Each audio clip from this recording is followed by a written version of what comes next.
to navigate, there's two things you need to know. And the first is, where the hell are you? Exactly, precisely, right? Razor sharp. What's good about you and what's bad about you? By your own reckoning. You don't have to, you can ask other people, but this is a game you play yourself. It's like, as far as I'm concerned, I'm taking stock. What is it that's okay about me and what needs some work? And you got to watch to not be too self-critical when you're doing that too, because that can just be another kind of flaw. And then the next is, okay, well, where are you going? What's your destination? Well, and that's what the frame is. Now, you could do that in a very sophisticated way. And you do that by thinking consciously about who it is that you are in an articulated manner and where you want to go and why and how you're going to get there. And people hardly ever do that. That's come as such an absolute shock to me as an educator. Because one of the other programs, I use this in my classes. One of the other programs in this suite of programs is called the Future Authoring Program, and I started developing it in my Maps of Meaning class, which is where some of this material is from. And I got students to write about their past. It's like, okay, we're talking about stories, so let's tell your story. Who are you? How did you get here? And what are you now? That usually helps people put things to rest, although it's quite stressful while you're doing it.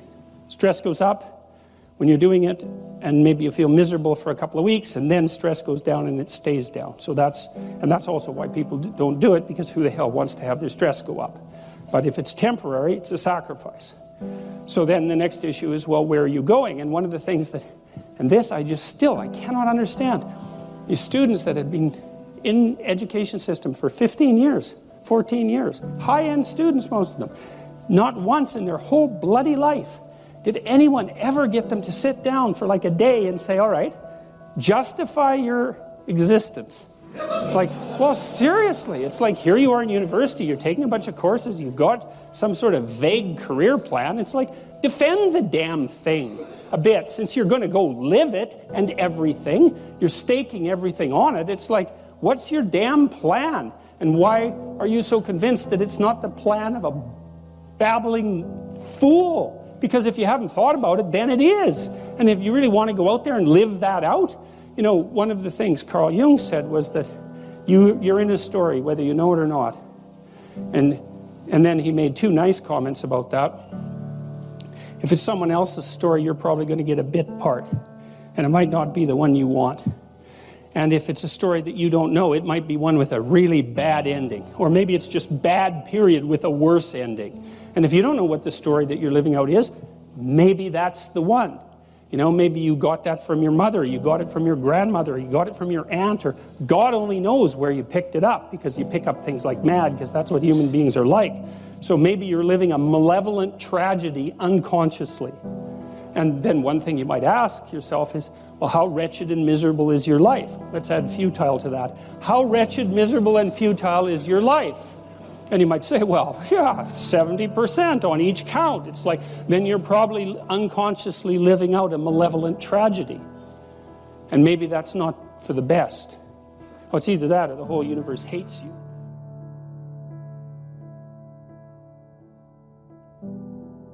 Getting away plus getting forward are separate motivational systems, and if you can add them together, it's real potent. And part of the reason why in the future authoring exercise that you guys are going to do as the class progresses, you're asked to outline the place you'd like to end up, which is your desired future, and also the place that you could end up if you let everything fall apart, is so that your anxiety chases you and your approach systems pull you forward. You're maximally motivated then. And it's important because otherwise you can be afraid of pursuing the things that you want to pursue, right? And that's very common. And so then the fear inhibits you as the promise pulls you forward, but it makes you weak because you're afraid. You want to get your fear behind you, pushing you. And so what you want to be is more afraid of not pursuing your goals than you are of pursuing them. It's very, very helpful. And lots of times in life, and this is something really worth knowing, and this is one of the advantages to being an autonomous adult, is you don't get to pick the best thing. You get to pick your poison. You have two bad choices, and you get to pick which one you're willing to suffer through. And every choice has a bit of that element in it. And so if you know that, it's really freeing, because otherwise you torture yourself by thinking, well, maybe there's a good solution to this, compared to the bad solution. It's like, no, sometimes there's just risky solution one, and risky solution too. And sometimes both of them are really bad, but you at least get to pick which one you're willing to suffer through, and that actually makes quite a bit of difference, because you're also facing it voluntarily then, instead of it chasing you, and that is an entirely different psychophysiological response. Challenge versus threat, it's not the same, even if the magnitude of the problem is the same. And so putting yourself in a challenging, let's call it mind frame, you can't just do that by magic. Putting yourself in a challenging mind frame is much easier on you psychophysiologically, because you don't go into the generalized stress response to the same degree. And you're activating your exploratory and seeking systems, which are dopaminergically mediated and that involve positive emotion. So if you can face something voluntarily rather than having it chase you, it's way better for you psychophysiologically. So that's partly why, well, it's worthwhile to go find the dragon in its lair instead of waiting for it to come and eat you. So, and especially when you also add the idea that if you go find the dragon in its lair, you might find it when it's a baby instead of a full-fledged bloody monster that is definitely going to take you down. And so that's part of the reason why, well, there's a whole bunch of things that emerge out of that observation, like don't avoid small problems that you know are there. Face them, because they'll grow into big problems all by themselves. And you can think about, imagine the tax department sends you a notification. You owe them like $300. Well, it's that's annoying. Maybe you don't even want to open the letter. Or maybe if you do, you just put it on the shelf. But that damn thing doesn't just sit there like a piece of paper on the shelf, right? You ignore that for 5 or 6 years, it's going to become attached to all sorts of horrible things. And if you ignore it long enough, you get the idea. It's going to turn into something that is completely unlike the little piece of paper that it's written on. And many problems in life are like that. You'll see that they pop their ugly little head up, and and you might want to turn away. You might not want to think about it, which is the easiest way of turning away, right? You just don't attend to it. It's not like you repress it or anything like that. You just fail to attend to it. And that's as a long-term strategy, it's dismal.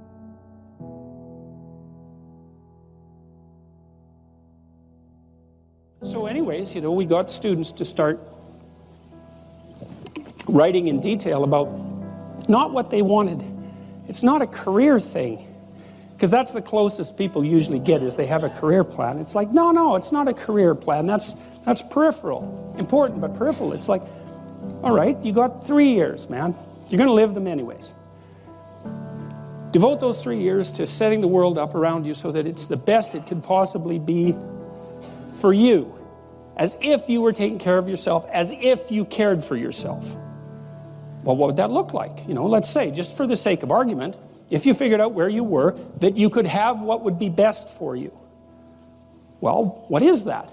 I bet you never asked. People don't ask, and so life comes at them like random snakes, and they sort of fend them off, and life goes by, and things don't work out the way people expected them to. But a huge part of that is they didn't know where they were, because they wouldn't look, or didn't know that they should look. Ignorance and willful blindness, right? Two great catastrophes. And they never figured out where they wanted to go or why. Now, there's a problem with figuring out where you want to go. And the problem is that you make your conditions for failure clear to yourself. And people don't like that. So if you keep yourself in the fog, then you can't tell when you screwed up. Now, that isn't so good, because you're still screwing up. You're just too blind, self-blind to notice. Although in the short term, that's less painful. If you make your criteria for success razor sharp, then you know every time you screw up. But that's great, because then you could fix it. You could either repair the behavioral inadequacy or the conceptual inadequacy that you're using as a tool in that situation, or maybe you could adjust your damn plan. Either way, you can fix it. And so, okay, so you're living in one of these bloody things, and you might as well, it seems to me, you might as well make it the best one you could live in, because you don't have anything better to do. Now, if you don't do that, if you don't do it consciously, and this is what the psychoanalysts pointed out, is that you have innumerable quasi-autonomous subsystems that make you up, that will generate stories impulsively, and you'll just act them out. And you know that because you watch yourself over 2 weeks and you think, Jesus, I did a lot of stupid things in the last 2 weeks. And you think, why? And it's because you're a collection of somewhat random, quasi-autonomous personality units, and lacking a leader, they're just going to fire off whenever they want, First you're hungry, then you're thirsty, then you want to go to bed with your wife, Then you want to sleep in, then you want to tell your boss off, then you want to curse at the guy that cuts you off in traffic. It's like, you're kind of like a 2-year-old, it's one emotional frame after another vying for dominance. There's no overarching hierarchy, and there's no king at the top.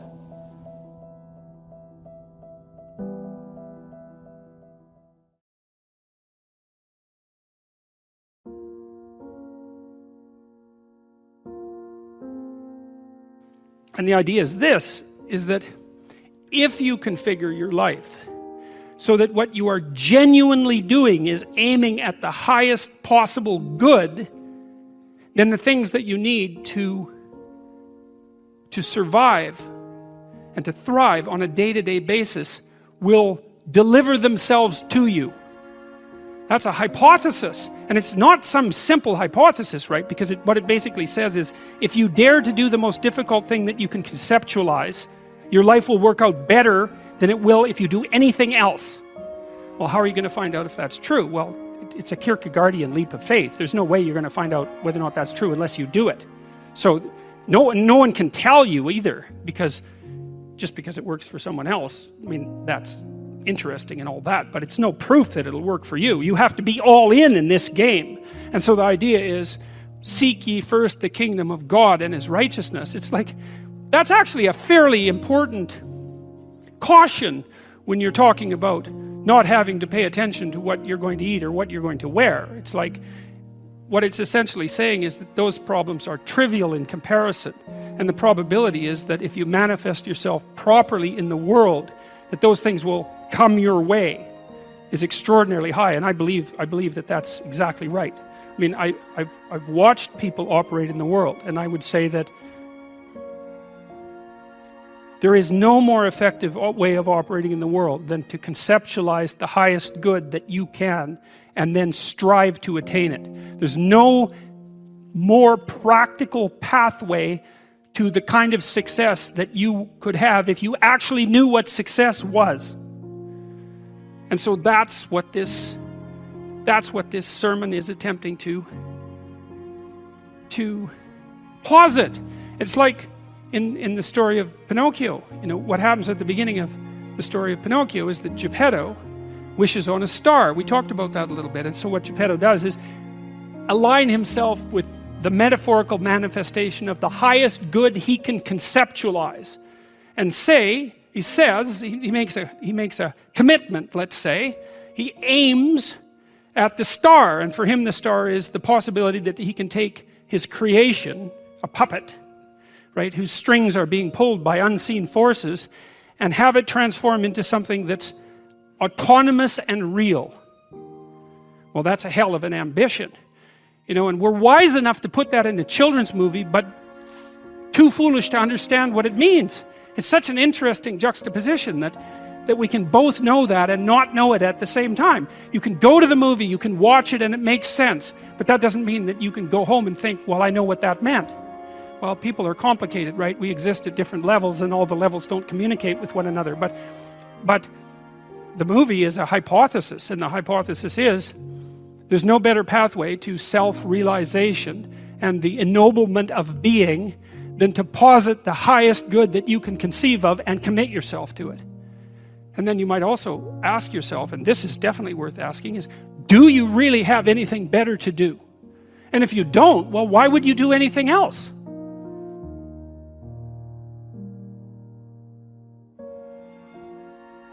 It's really fun to look at these old pictures once you kind of know what they mean.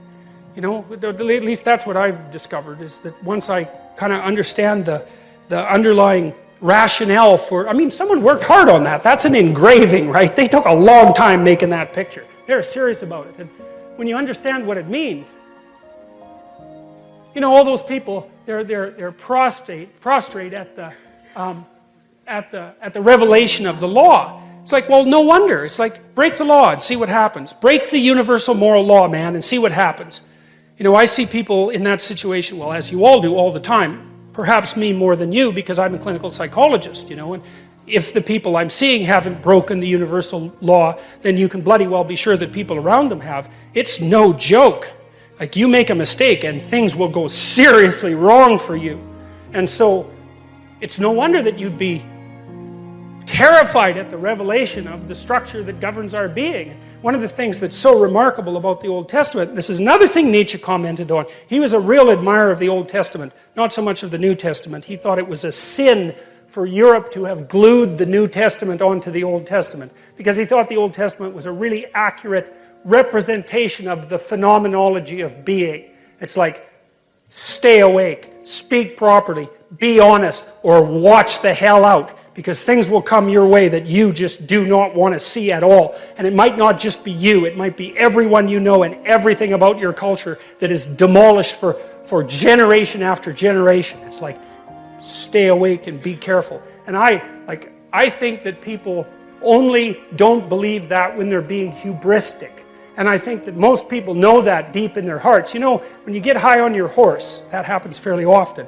If you have any sense, you think, geez, I better be careful and tap myself down a fair bit, because if I get too puffed up, man, something's going to come along and take me out at the knees. And everyone knows that. Pride comes before a fall. It's like, if you have any, that's why it says in the Old Testament that fear of God is the beginning of wisdom. It's like, I've never, in all my years as a clinical psychologist, and this is something that really does terrify me, I have never seen anyone ever get away with anything at all, even once. You know, there's that old idea that God has a book, you know, and keeps track of everything in heaven. It's like, okay, you know, maybe it's not a book. Fine. But that is a really useful thing to think about, because, well, and maybe you disagree. Maybe you think people get away with things all the time. I tell you, I've never seen it. What I see instead is that thing happens, right? Someone twists the fabric of reality. And they do it successfully because it doesn't snap back at them that moment. And then like 2 years later, something unravels. And they get walloped and they think, oh my God, that's so unfair. And then we track it. It's like, well, what happened before that? This. Well, and then what? This.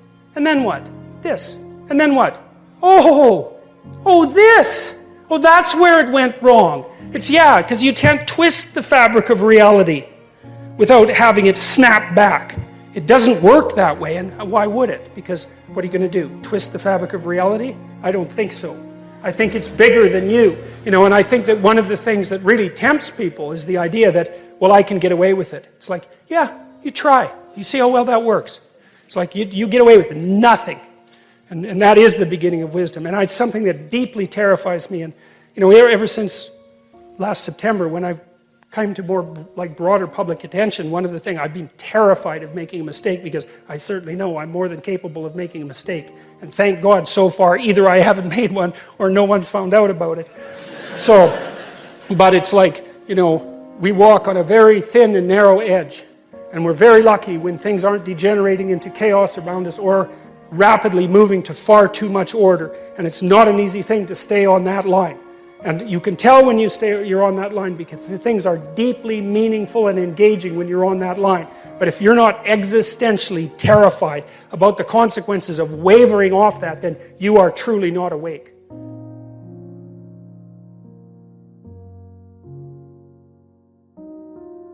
Therefore, take no thought for the morrow shall take thought for the things of itself. Sufficient unto the day is the evil thereof. I spent a long time trying to figure out what that meant too, because it's another one of those lines that can easily be read as pro-grasshopper and anti-ant. You know, you remember the old fable of the grasshopper and the ant? Maybe not. I'm not going to tell it, but the ant works and the grasshopper fiddles, and the ant has a pretty good time in the winter and the grasshopper dies. And so this is like a pro-grasshopper line, but it's not, because it says something else. It says that if you orient yourself properly and then pay attention to what you do every day, that works. And I actually think that that's in accordance with what we have come to understand about human perception, because what happens is that the world shifts itself around your aim, because you're a creature that has an aim. You have to have an aim in order to do something. You're an aiming creature. You look at a point and you move towards it. It's built right into you. And so you have an aim. Well, let's say your aim is the highest possible aim. Well then, so that sets up the world around you. It organizes all of your perceptions. It organizes what you see and you don't see. It organizes your emotions and your motivations. So you organize yourself around that aim, and then what happens is the day manifests itself as a set of challenges and problems, and if you solve them properly, then you stay on the pathway towards that aim, and you can concentrate on the day, and so that way you get to have your cake and eat it too, because you can point into the distance, the far distance, and you can live in the day. And it seems to me that that makes every moment of the day supercharged with meaning. That's how, because if everything that you're doing every day is related to the highest possible aim that you can conceptualize, well, that's the very definition of the meaning that would sustain you in your life. Well, and then the issue is, well, back to Noah. Well, all hell's about to break loose and chaos is coming. It's like when that's happening in your life, you might want to be doing something that you regard as truly worthwhile, because that's what will keep you afloat when everything is flooded. And you don't want to wait until the flood comes to start doing that, because if your ark's half built and you don't know how to captain it, the probability is very high that you'll drown.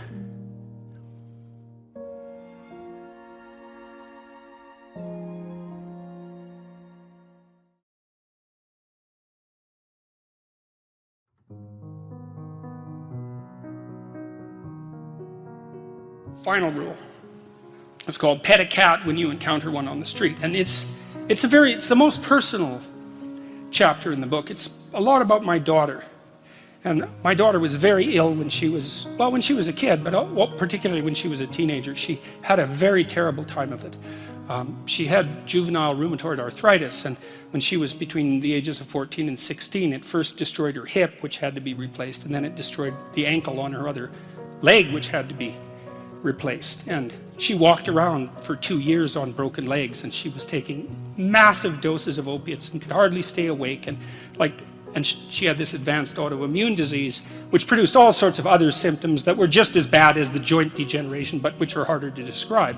And so it's just bloody brutal, and as a test of your faith, there's almost nothing that's more direct than a serious illness inflicted upon an innocent child, right? And so the chapter's a meditation on that, and also on, well, what to do in a situation like that, because everyone is going to have a situation like that in some sense, because you'll be faced with illness in the people that you love and in crisis. And so it's a practical guide to coping with those sorts of things. And one of the things you do when you're overwhelmed by crisis is you shorten your time frame.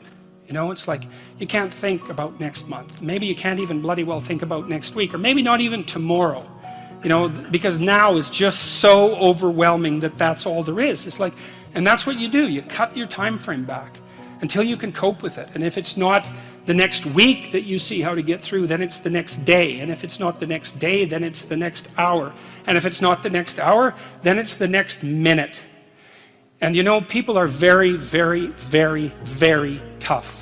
It turns out that if you face things, that you can put up with a lot more than you think you can put up with, and you can do it without becoming corrupted.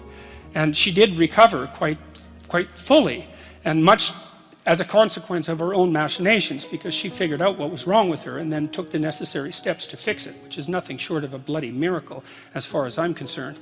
And anyways, part of the cat bit is, I actually start by talking about our dog, who actually died about a year ago, but he's still alive in the book. If you want to pet a dog on the street, that's okay too, so you don't have to get up in arms about it. But the idea is that, you have to be alert when you're suffering. You have to be alert to the beauty in life, the unexpected beauty in life. And that's kind of what I was trying to get across with the idea of the cat. There's this cat that lives across the street from us called Ginger, and Ginger's a Siamese cat. And cats really aren't domesticated, technically speaking. They're still wild animals, but they kind of like people. God only knows why, but they do, And so Ginger will come wandering over, and our dog looks at her, but they're friends, and she rolls over on his back, and Seiko used to, nose her a bit, and then she'd kind of mosey over and let you pet her if she was feeling like it that day. And you have to look for those little bit of sparkling crystal in the darkness when things are bad. You have to look and see where things are still beautiful and where there's still something that's sustaining. And you narrow your time frame and you be grateful for what you have, and that can get you through some very dark times.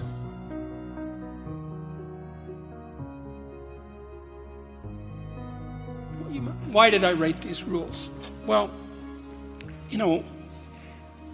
and especially when I said, well, you should try to improve yourself instead of trying to set the world straight, or instead of worrying about what other people are doing wrong. You might say, well, that's a hell of a thing for someone to say who just wrote a book called 12 Rules for Life. It's like, but the thing is that I wasn't just writing that. I was writing that for me as much as for anyone else. And I really mean that sincerely. I had an opportunity to spend somewhere around 5 years meditating on how you should conduct yourself so that your life is what it could be. And I'm in the group of people that I'm advising. You know what I mean? It's like all of these things are very difficult to stand up straight, to remember that, and to treat yourself like you're someone worthwhile, and to make friends with people who are good for you, and to tell the truth, or at least not to lie. I mean, these are all ideals, right? And especially taken as a whole, they constitute a kind of ideal, and you never attain the ideal.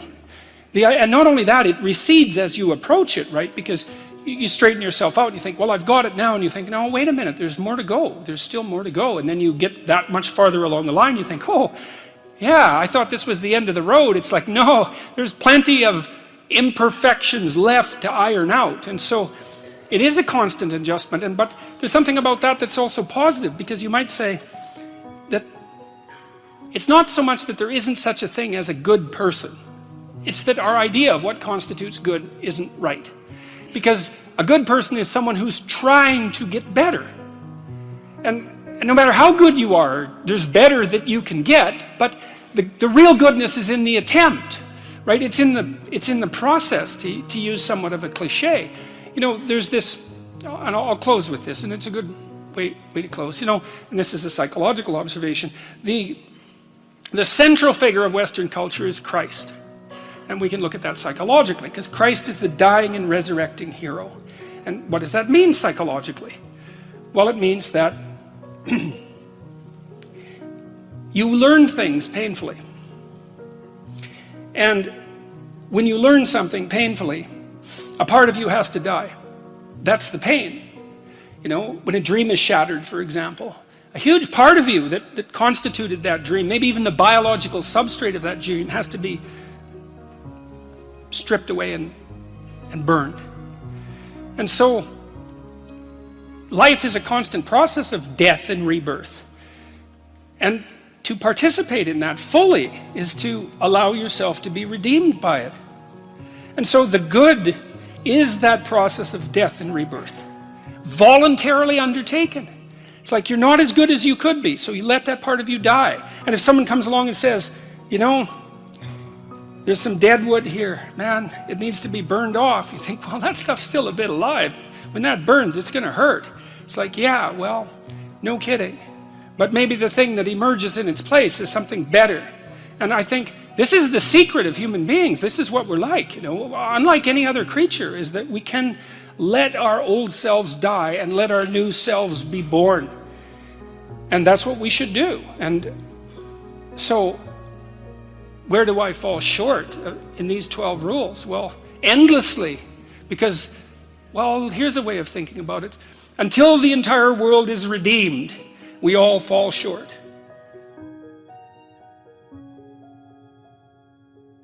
And you can do that, in the worst situation. You can make it only tragic and not hell. And there's a big gap between tragedy and hell. There's nothing worse at a deathbed than to see the people there fighting.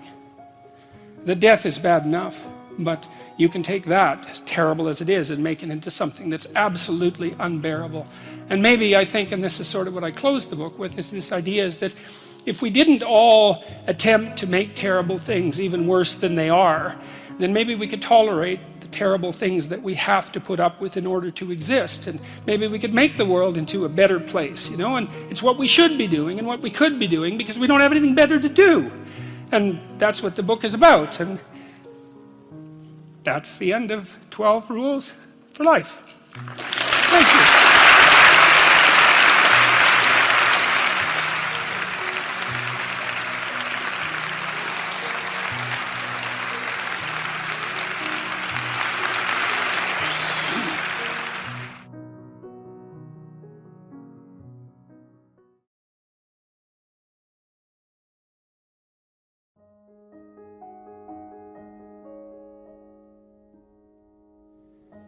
One of the other things I've learned as a social scientist, and I've been warned about this by, I would say, great social scientists, that you want to be very careful about doing large-scale experimentation with large-scale systems, because the probability that if you implement a scheme in a large-scale social system, that scheme will have the result you intended is negligible. What will happen will be something that you don't intend, and even worse, something that works at counter purposes to your original intent. And so, and that makes sense, because if you have a very, very complex system and you perturb it, the probability that you can predict the consequence of the perturbation is extraordinarily low, obviously. If the system works, though, you think you understand it because it works. And so you think it's simpler than it actually is. And so then you think that your model of it is correct, and then you think that your manipulation of the model, which produces the outcome you model, will be the outcome that's actually produced in the world. And that doesn't work at all. I thought about that an awful lot, thinking about how to remediate social systems, because obviously they need careful attention and adjustment. And it struck me that the proper strategy for implementing social change is to stay within your domain of competence. And that requires humility, which is a virtue that is never promoted in modern culture, I would say. It's a virtue that you can hardly even talk about. But humility means you're probably not as smart as you think you are, and you should be careful. And so then the question might be, well, okay, you should be careful, but perhaps you still want to do good, or you want to make some positive changes. How can you be careful and do good? And then I would say, well, you try not to step outside of the boundaries of your competence, and you start small, and you start with things that you actually could adjust, that you actually do understand, that you actually could fix. I mentioned to you at one point that one of the things Carl Jung said was that modern men don't see God because they don't look low enough. It's a very interesting phrase, and one of the things that I've been promoting, I suppose, online is the idea that you should restrict your attempts to fix things to what's at hand. So there's probably things about you that you could fix, right? Things that you know that aren't right. Not anyone else's opinion, your own opinion, that aren't right. You can fix them. Maybe there's some things that you could adjust in your family, although that gets hard. You have to have your act together a lot before you can start to adjust your family, because things can kick back on you really hard. And you think, well, it's hard to put yourself together. It's really hard to put your family together. Why the hell do you think you can put the world together? Right? Because obviously the world is more complicated than you and your family. And so if you're stymied in your attempts even to set your own house in order, which of course you are, then you would think that what that would do would be to make you very, very leery about announcing your broad-scale plans for social revolution. Well, it's a peculiar thing, because that isn't how it works, because people are much more likely to announce their plans for broad-scale social revolution than they are to try to set themselves straight or to set their family straight. And I think the reason for that is that as soon as they try to set themselves straight or their families, the system immediately kicks back at them, right? Instantly. Whereas if they announce their plans for large-scale social revolution, the lag between the announcement and the kickback is so long that they don't recognize that there's any error there. And so, you can get away with being wrong if nothing falls on you for a while. And it's also an incitement to hubris, because you can announce your plans for large-scale social revolution and stand back and you don't get hit by lightning, and you think, well, I might be right, even though you're not. You're seriously not right. I might be right. And then you think, well, how wonderful is that? Especially if you could do it without any real effort. And I really do think fundamentally, I believe that that's what universities teach students now. That's what they teach them to do. I really believe that. And I think it's absolutely appalling.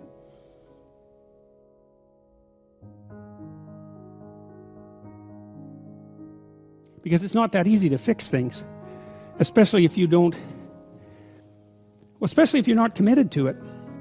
And I think you know if you're committed, because what you try to do is you try to straighten out your own life first. And that's enough. Like I think it's a statement in the New Testament that it's more difficult to rule yourself than to rule a city. And that's not a metaphor. It's like all of you who've made announcements to yourself about changing your diet and going to the gym every January know perfectly well how difficult it is to regulate your own impulses and to bring yourself under the control of some, what would you say, well-structured and ethical, attentive structure of values. It's extraordinarily difficult, and so people don't do it, and instead they wander off, and I think they create towers of Babel. And the story indicates, well, those things collapse under their own weight and everyone goes their own direction. So that ends, I would say, the most archaic stories in the Bible. There's something about the flood story and also the Tower of Babel. I think they outline the two fundamental dangers that beset mankind. One is the probability that blindness and sin will produce a natural catastrophe or entice one. That's something modern people are very aware of in principle, right? Because we're all hyper concerned about environmental degradation and catastrophe. And so that's the continual reactivation of an archetypal idea in our unconscious minds, that there's something about the way we're living that's unsustainable and that will create a catastrophe. It's so interesting because people believe that firmly and deeply, but they don't see the relationship between that and the archetypal stories, because it's the same story. Overconsumption, greed, all of that is producing an unstable state, and nature will rebel and take us down, right? You hear that every day in every newspaper and every TV station. It's broadcast to you constantly.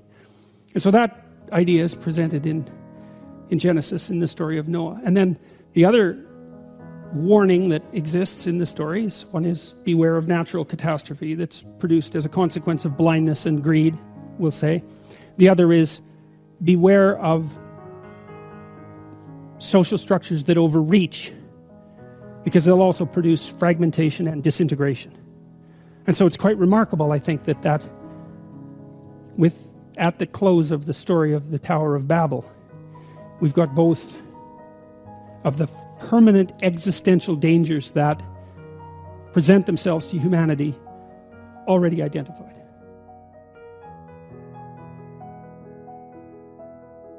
What seems to go along with that is something like truth in conception and action.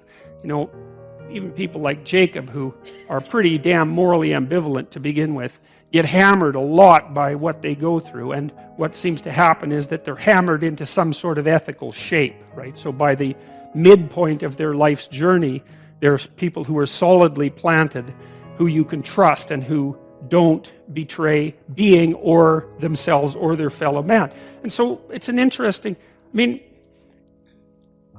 it seems reasonable to me to first assume that you have to establish a relationship with something that's transcendent. It might even be just the future version of you. And then second, that you have to align yourself with reality in a truthful manner, and that's your best bet. And the biblical stories are actually quite realistic about that too, because they don't really say that if you do that, you're going to be instantly transported to the promised land. Like even Moses, as we'll find out in the Exodus stories, he never makes it to the promised land. And so it's not like you're offered instantaneous final redemption if you move out forthrightly into the world, establish a faithful relationship with being, and attempt to conduct yourself with integrity. But it's your best bet, and it might be good enough. And even if it's not good enough, it's really preferable to the alternative, which seems to be something closely akin to hell, both personal and social.